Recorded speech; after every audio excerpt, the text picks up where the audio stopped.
Hello everyone, welcome to my channel Gyan Anveshan. इस video में हम क्लास 7 की science book chapter 1 nutrition in plants को डिस्कस करेंगे। तो प्लांट्स किस तरीके से अपना भोजन का संचय करते हैं उसके बारे में हम डिस्कस करने वाले हैं, तो ये काफ़ी इम्पोर्टेंट रहेगा। ओके, तो चलिए आगे चलते हैं। तो जैसा कि आप सभी को पता ही है कि फूड जो है हमारे लिए और सभी लिविंग ऑर्गेनिजम्स के लिए इसेंशियल पार्ट होता है, क्योंकि सभी को एनर्जी की ज़रूरत होती है और अपनी लाइफ प्रोसेसेस को रन कराने की ज़रूरत होती है। इस वजह से फूड की आवश्यकता पड़ती है। अच्छा, अब फूड में कुछ कंपोनेंट्स होते हैं जैसे कि carbohydrates, proteins, fat, vitamins, minerals. अब इन सभी कंपोनेंट्स का अलग अलग रोल होता है बॉडी में, तो इन सभी कंपोनेंट्स को क्या कहा जाता है? न्यूट्रिएंट्स। ओके, अब जो प्लांट्स होते हैं, आप सभी को पता होगा कि प्लांट्स हमारी तरह चूल्हे वगैरह वो तो लेके बैठते नहीं है, ना ही अदर जानवरों की तरह किसी और को जैसे पत्तियाँ वगैरह ये सब खाते हैं। वो अपना फूड जो है वो खुद सिंथेसिस करते हैं, मतलब खुद बनाते हैं। ओके, जबकि अदर ऑर्गेनिजम्स मतलब किसी और पे डिपेंड होते हैं अपने फूड के लिए, अपनी नीड को फुलफ़िल करने के लिए। बट प्लांट्स में ऐसा नहीं होता। तो देखते हैं प्लांट्स में मोड ऑफ न्यूट्रिशन क्या होता है। ओके, तो सबसे पहला मोड होता है ऑटोट्रोफिक। तो इसमें क्या होता है कि ऐसा न्यूट्रिशन का मोड जिसमें ऑर्गेनिजम्स अपना खाना खुद बनाते हैं। ठीक है, तो वो खाना किससे बनाएंगे, किसकी हेल्प से बनाते हैं? Simple inorganic material like carbon dioxide, water. Okay, इनकी हेल्प से, और किसकी प्रेजेंस में? Sunlight. As we know, sun is the ultimate source of energy, so that's why plants make their food in the presence of sunlight, and it is essential and necessary part. Okay, तो इसका example है green plants and algae.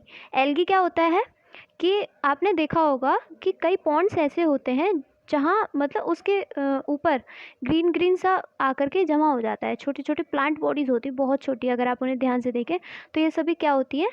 Algae होती है ना, हिंदी में काई भी कहते हैं। ओके, तो मतलब ये ऑटोट्रोफिक मोड शो करती हैं। चलिए आगे चलते हैं। सेकंड मोड होता है हीटरोट्रोफिक मोड। तो हीटरोट्रोफिक मोड में क्या होता है? ऑटोट्रोफिक में तो वो अपने फूड को खुद सिंथेसिस कर रहा था, किसी पे डिपेंड नहीं था, तो उसका एग्जांपल क्या था? Green plants and algae. लेकिन हीटरोट्रोफिक मोड में क्या होता है कि जो ऑर्गेनिजम्स होते हैं वो किसी अदर ऑर्गेनिज्म पे डिपेंड करते हैं अपने फूड के लिए।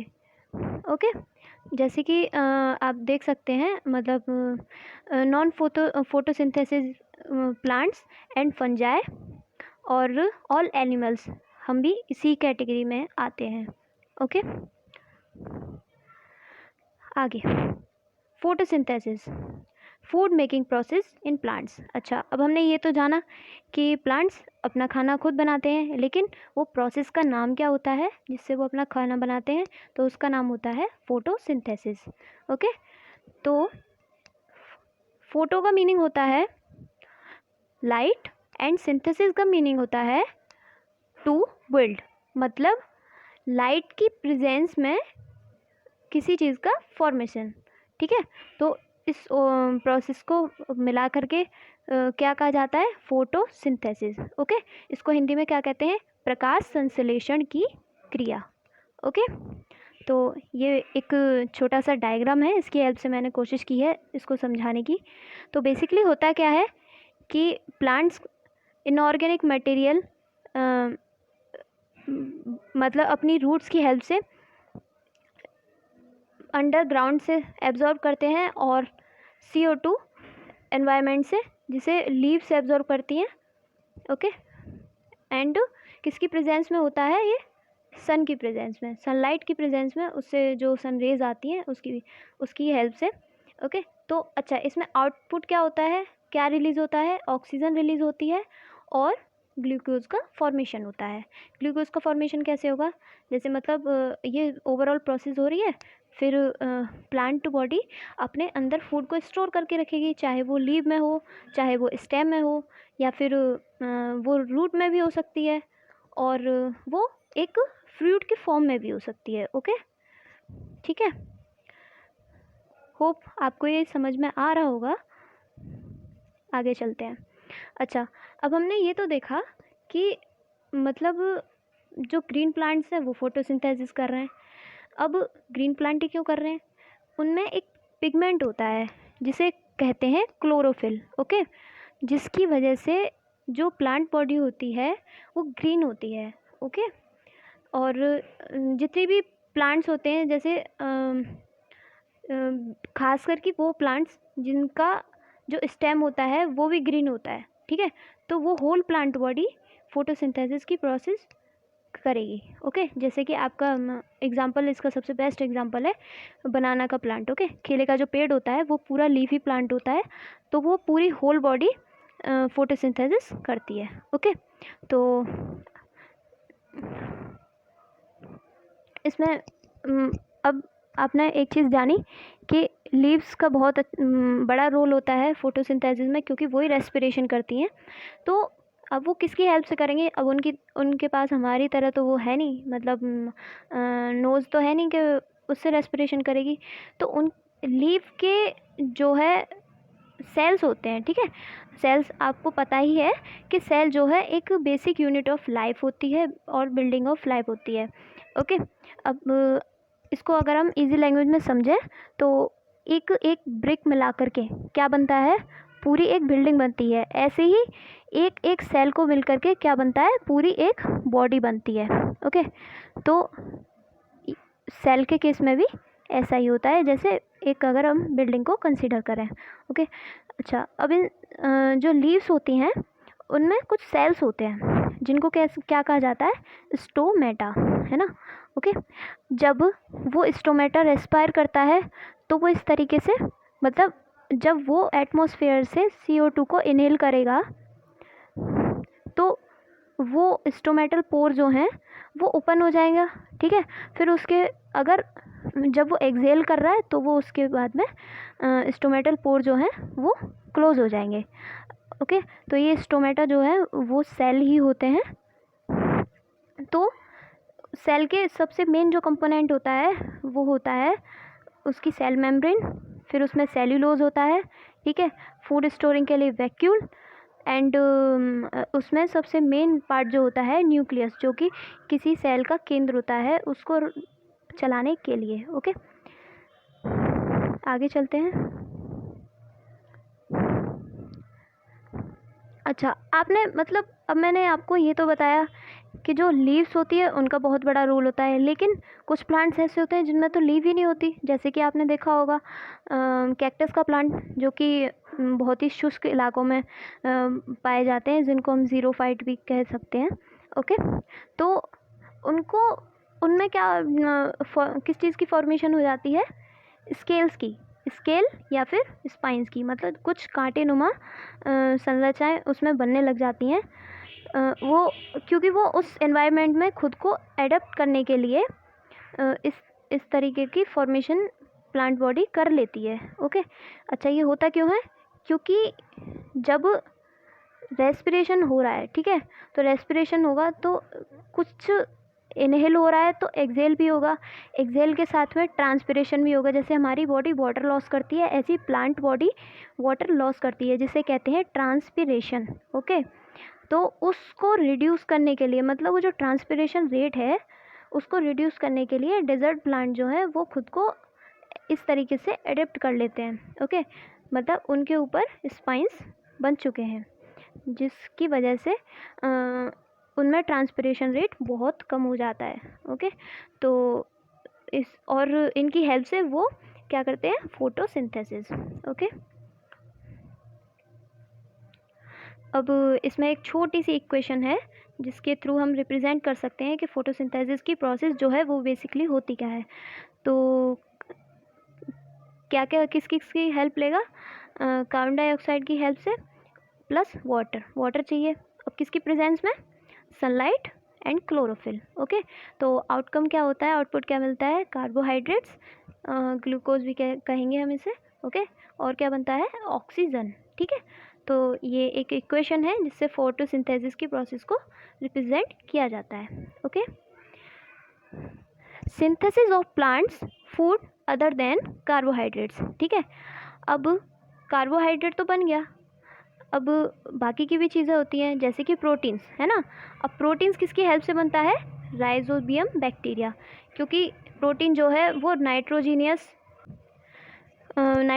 कंपाउंड है। तो अब नाइट्रोजीनियस कंपाउंड है, अब सारे जितने भी प्लांट्स होते हैं वो तो अपना खाना मतलब जो लिक्विड फॉर्म जो होती है वो रूट से एब्जॉर्ब करते हैं। तो ये नाइट्रोजन आती कहाँ से है, राइजोबियम बैक्टीरिया एटमॉस्फेरिक नाइट्रोजन को इनहेल करता है, मतलब रेस्पिरेशन प्रोसेस होती है, ठीक है। फिर वो क्या करेगा, प्लांट को जो है नाइट्रोजन देता है, ओके।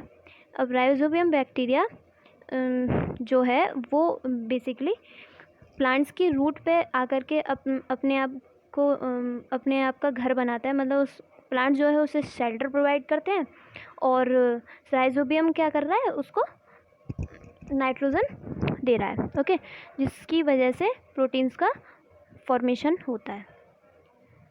तो इस पूरी प्रोसेस को क्या कहा जाता है, मतलब ऐसी प्रोसेस जिसमें दो ऑर्गेनिजम्स एक दूसरे की हेल्प करते हैं, मतलब कोई शेल्टर प्रोवाइड कर रहा है, कोई किसी को न्यूट्रिशन प्रोवाइड कर रहा है। तो इस प्रोसेस को मिलाकर क्या कहा जाता है, symbiosis, okay. Okay, next, other mode of nutrition, okay. तो हमने कौन कौन से न्यूट्रिशन मोड जाने, एक ऑटोट्रॉफिक, ओके। तो अब अदर मोड कौन सा होगा, हीटरोट्रॉफिक। तो हीटरोट्रॉफिक मोड फर्स्ट एग्जांपल में मेंशन किया है प्लांट्स कैस्कटा, ओके, जिसका कॉमन नेम होता है अमरबेल। तो ये बेसिकली एक पैरासाइट होती है। अब हीटरोट्रॉफिक मैंने आपको बताया था कि ऐसे ऑर्गेनिज्म जो किसी अदर ऑर्गेनिज्म पर डिपेंड होते हैं अपने फूड के लिए। तो प्लांट्स में भी ऐसी कैटेगरी होती है जो कि दूसरे पे डिपेंड होता है। अब अमरबेल एक तरीके की पीली बेल होती है जिसका कोई बेस नहीं होता, मतलब इसकी बेसिकली कोई रूट नहीं होगी, ये किसी भी प्लांट पर ग्रो कर जाएगी और उसी से अपना न्यूट्रिशन लेगी।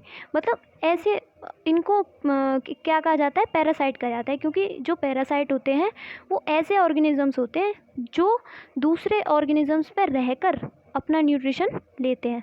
तो एक ये एग्जांपल है इसका, और सेकंड एग्जांपल है पिचर प्लांट।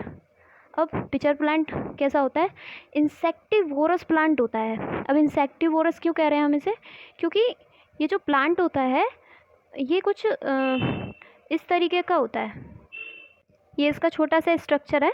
तो ये प्लांट ना कुछ इस तरीके का इसका स्ट्रक्चर होता है, मतलब जो कोई भी इंसेक्ट है वो इस जगह आकर के बैठेगा और इसके अंदर फ्लूइड भरा होता है। तो इंसेक्ट क्या है, वो इस प्लांट को खाने के लिए आया है, लेकिन वो स्लिप करके इसके अंदर गिर जाता है और ये जो है फिर अपने इसको कवर को क्लोज कर लेता है और उस इस इंसेक्ट से ही अपना न्यूट्रिशन लेता है।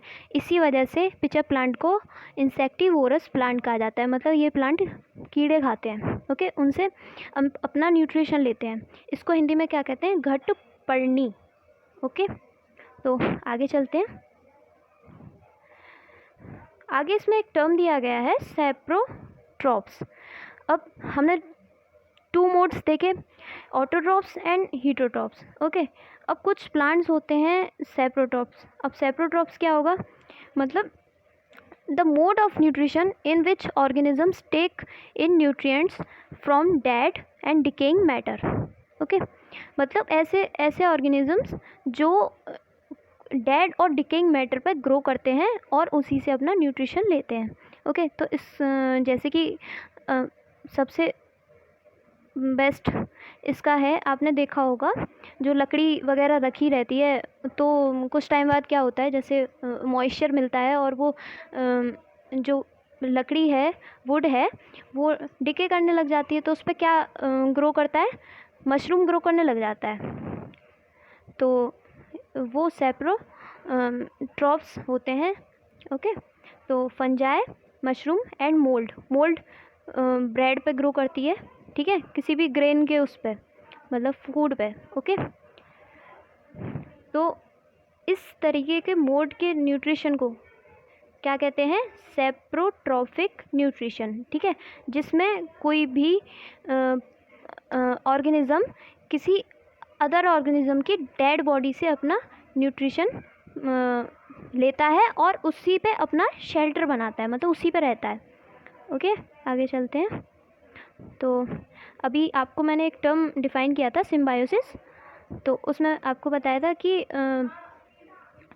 ऐसे ऑर्गेनिजम्स, मतलब some organisms live together and share both shelter and nutrients, ठीक है। तो मतलब आपस में रहते हैं और एक दूसरे से अपना न्यूट्रिशन लेते हैं, और मतलब उनके अंदर फ्रेंडशिप सी होती है। ओके, ठीक है। तो इसका एग्जांपल है लाइकेंस, एल्गी एंड फंगस को दोनों को मिलाकर क्या कहा जाता है? Lichens. Okay, thank you for watching. आप होप कि आप सभी को ये वीडियो पसंद आई होगी, तो प्लीज़ आप सपोर्ट करिए ताकि मैं ज़्यादा से ज़्यादा इन्फॉर्मेशन शेयर कर पाऊँ। और if you have any query please comment करके पूछ ज़रूर लीजिए। Okay, thank you.